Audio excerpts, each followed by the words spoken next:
Welcome back. All right, so we have a lot of non-qualified restricted free agents today. So this is the fun stuff, and this is for people who are new to the league.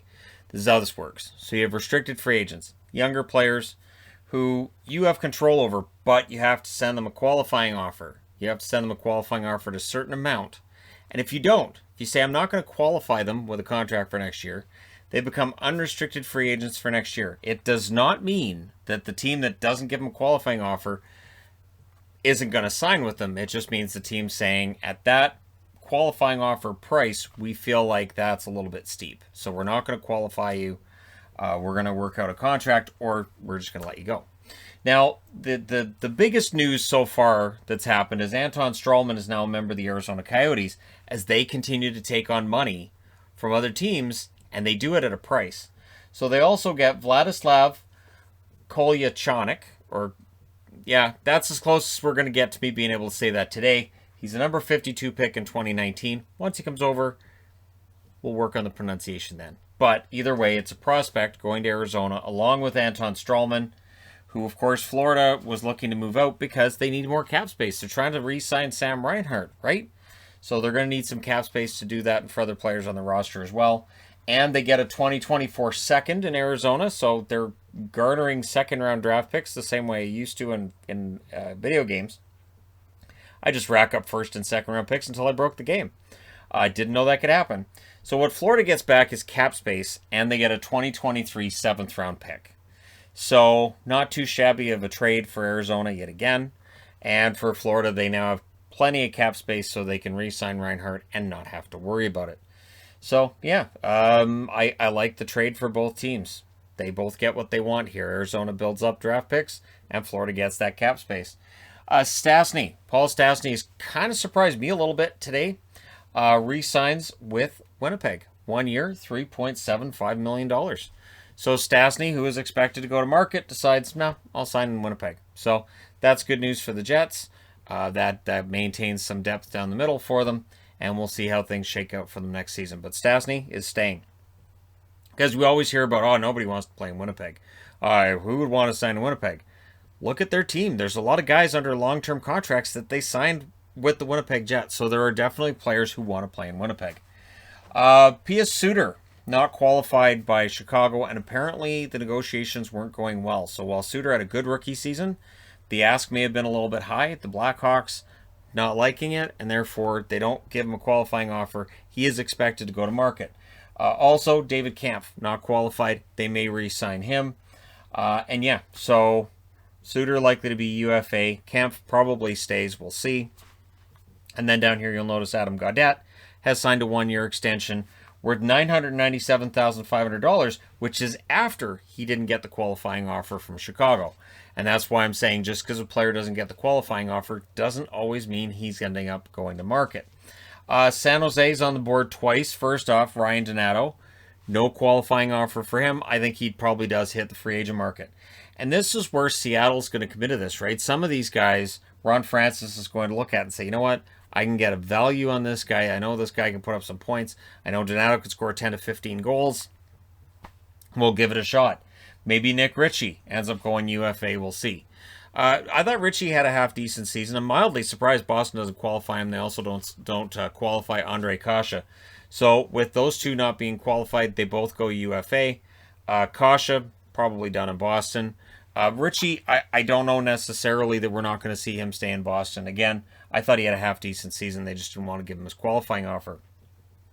Evgeny Svechnikov, not given a qualifying offer. So will Carolina pick him up as a UFA and maybe put the two brothers together and see what they can do?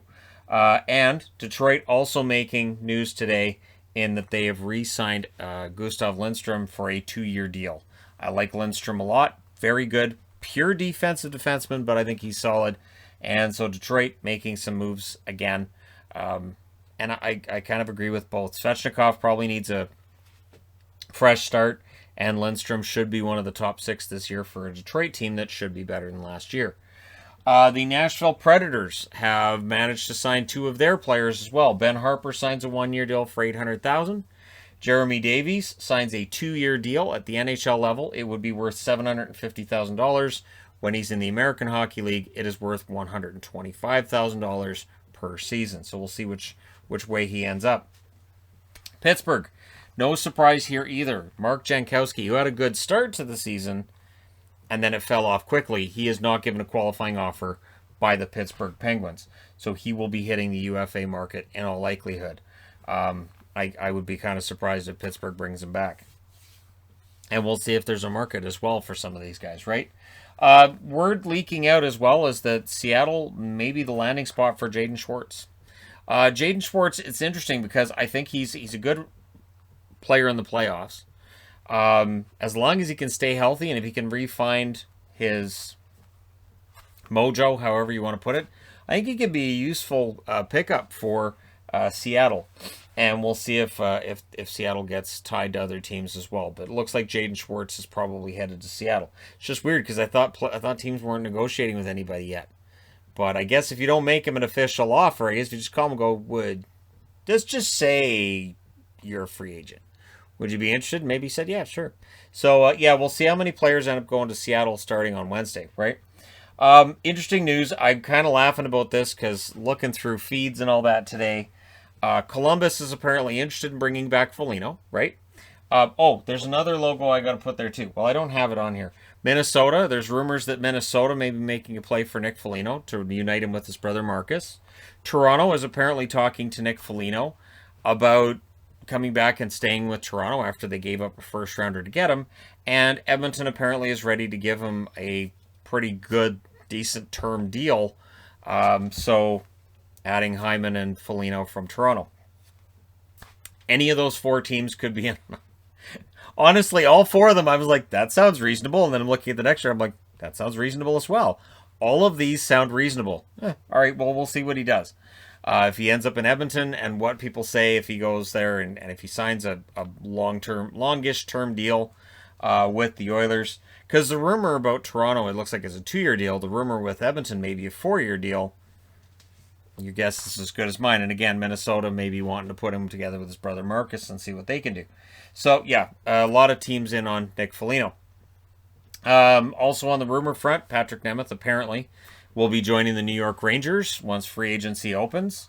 It'll be interesting to see what happens there. Chris Weidman, who had a good year in the KHL, apparently is joining the Montreal Canadiens when free agency opens on Wednesday.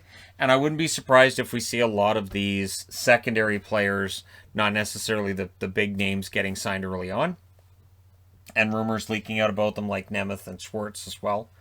We didn't have a lot of that last year. I don't expect a ton of that this year either because, again, that negotiating period that they had, the new collective bargaining agreement takes that away. You can't negotiate with unrestricted free agents before their contract's up. So because we were getting it to the point where we knew where everybody was going, there was no actual free agent frenzy. We knew where they were all going before free agency opened. So it's that whole wanting the surprise thing that the NHL kind of put the kibosh on that. But we'll see what happens. Samuel Moran has signed a 1-year extension with Philadelphia worth $750,000. Decent deal for both. And then another trade that was made today that's a minor deal, but it's interesting, right? Christian Jaros is now a member of the New Jersey Devils. They signed him to a 1-year deal for $800,000. I don't mind Jaros. I think he can be a decent depth defenseman. We'll see if he works out in New Jersey. Nick Merkley's traded to San Jose. So I go down the rabbit hole. I'm like, oh, that's got to be Ryan's brother then. Why else would they pick him up? He's not Ryan's brother. They're not related. I thought, that's kind of odd. So then I'm starting to picture in my mind about, guys congratulating Ryan that his brother's there and Ryan having to awkwardly say, I'm not actually related to Nick Merkley. And then the question of why are both Merkleys here? And then, oddly enough, too, they didn't give him a qualifying offer is what's being said. So they traded him to New Jersey. New Jersey immediately signs Jaros, and then they didn't give a qualifying offer to Nick Merkley after they acquired him. They acquired the rights to talk to him. So I'm not sure what's going on there. I'm guessing that he signs in San Jose, and then we get confused because both Merkleys will be out there at times. But we'll see. We'll see what happens. And it is odd that they're not related because I had always thought they had to be related somehow. Like, well, they have at least cousins or something. No, not related. So, all right, now they're both Sharks. So, or maybe he's a Shark for 36 hours and then he's on the market. So we'll see what happens. It's just a weird deal because San Jose gives up an asset in Yaros that they weren't planning on using to get back an asset that they didn't give the qualifying offer to, and now are they just going to lose the player? Are they going to sign him? We'll see. So look for a bunch of last-minute movement tomorrow. I'll do a news video tomorrow morning. I'll probably have to do one tomorrow evening as well, the same as this. And we'll see what happens with free agency on Wednesday. So the live stream's already been posted to the channel. Get your reminders set for that. It's going to be an interesting one. Very, very interesting free agency. I think Seattle adds a new layer to that too. So we'll see what happens and how many of these players that weren't qualified today end up staying with the same team that didn't necessarily give them a qualifying offer. Like I said, it doesn't mean that the teams aren't going to keep them. It just means they want freedom to negotiate it however. And for the player, if nothing's negotiated over, the next 30 hours, then they go to free agency anyways, and then teams can call them. Any teams can call them. So it's kind of a win for the team and for the player potentially. All right, let me know your thoughts in the comment section below as always. Don't forget to hit like and subscribe if you're browsing your way through. You just happened upon this video. Thank you guys so much for watching, for all your support. I will talk to you again soon.